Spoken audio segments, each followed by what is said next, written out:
রাইসা জান্নাত স্মৃতিটুকু বহন করে আছে এই সাউন্ড বক্স। তার ছোট ভাই যাকে নিয়ে ইসলামী সঙ্গীত অনুশীলন করত, সেই সাউন্ড বক্স।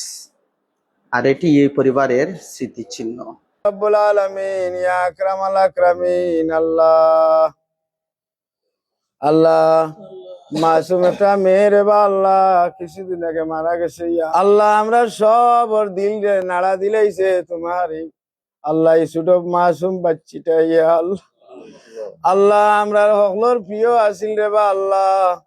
আল্লাহ এই মাসুম বাচ্চাটার উসিলায় আমরা রে মাফান করে দিও।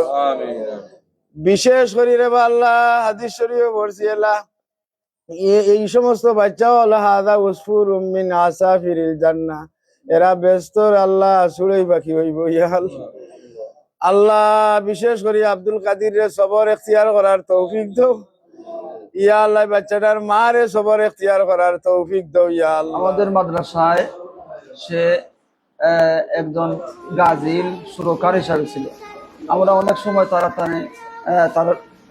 তার কণ্ঠে হামদে বাড়ি তাআলা, নাতে রাসূল সাল্লাল্লাহু আলাইহি ওয়াসাল্লাম শুনতাম। আমরা সবাই তার এই কণ্ঠের প্রতি মুগ্ধ ছিলাম এবং সব সময় তার দ্বারা আমরা নাতে রাসূল, হামদে বাড়ি তাআলা ইত্যাদি পরিবেশন করাইতাম।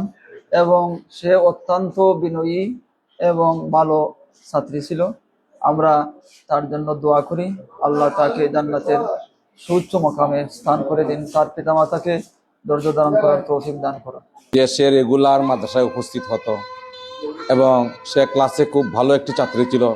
তার মেধা, তার সুর কণ্ঠস্বর, তার যে পড়াশোনা, তার আদব আখলাক, এ ছোটো হলেও এ অত্যন্ত বিনয়ী ছিল ক্লাসের মধ্যে। এবং আমি যে সবকটা, যে পড়াটা তার দিয়েছি, প্রতিদিনই তার পড়াটা সে আদায় করেছে। এবং মাঝে মধ্যে অত্যন্ত আগ্রহের সাথে আমি যদি বলেছি একটা নাতে রসুল কও, একটা সানে সাহাবা কও, সে সঙ্গে সঙ্গেই বলেছে। আমার একে খুবই মুগ্ধ করেছে। আমি তার জানাজা যখন শুনছি, শোনার পরে আর ঘরে বসে থাকতে পারছি না, আমি সঙ্গে সঙ্গে তার জানাজাত আইছি। আল্লাহ পাক রব্বুল আলামিন এই মাসুম বাচ্চার উসিলা যেন আল্লাহ পাক শাফিয়া ওয়া মুশাফফাতান, আল্লাহ সেই হিসাবে যেন আল্লাহ আমাদেরকেও মাফ করে দেয়। আমার বাচ্চার ফুলখানির আয়োজন করছি, এখানে খতমে কোরআন রাত্রে হয়েছে, সকালে মিলাদ শরীফ হয়েছে। আমার দুর্দিনে যারা পাশে ছিলেন, দেশ বিদেশ থেকে, লন্ডন, আমেরিকা, ইউরোপ, ইভেন কি আমার অফিসের বস শামসুর রহমান স্যার, এরপর ঢাকার বদরুল আলম স্যার আমার বাচ্চাকে চিকিৎসার জন্য খুবই আপ্রাণ চেষ্টা চালিয়ে গিয়েছেন। আমার বাচ্চাকে চিকিৎসা যাতে কোনো ব্যাঘাত না ঘটে। এরপরে ডাক্তার দুলাল স্যারের কাছে কৃতজ্ঞ। আমার অফিসের স্যাররা আমাকে দোয়ার মাধ্যমে স্মরণ করছেন, বিভিন্নভাবে সহযোগিতা করেছেন। বিশেষ করে যারা আমার দুর্দিনে পাশে ছিলেন, দেশ বিদেশ এবং আমার আত্মীয় স্বজন, পাড়া প্রতিবেশী, দোয়ার মাধ্যমে যে আমার বাচ্চাকে স্মরণে রাখছেন, বিভিন্ন সময় সুপরামর্শ দিয়ে, আর্থিক সহযোগিতা দিয়ে আমার বাচ্চাকে চিকিৎসা সেবা এগিয়ে নিয়েছেন, আমি তাদের কাছে চিরকৃতজ্ঞ। আমি তাদের দীর্ঘায়ু ও সুস্বাস্থ্য কামনা করি। আর তাদের উত্তম প্রতিদান যেন আল্লাহ পাক রব্বুল আলামিন তাদেরকে উত্তম প্রতিদান দান করেন।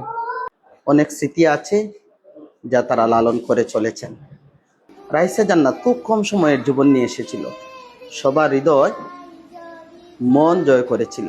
মহান আল্লাহ তাআলা তাকে জান্নাতবাসী করুন, সেই দোয়াই আমরা কামনা করি।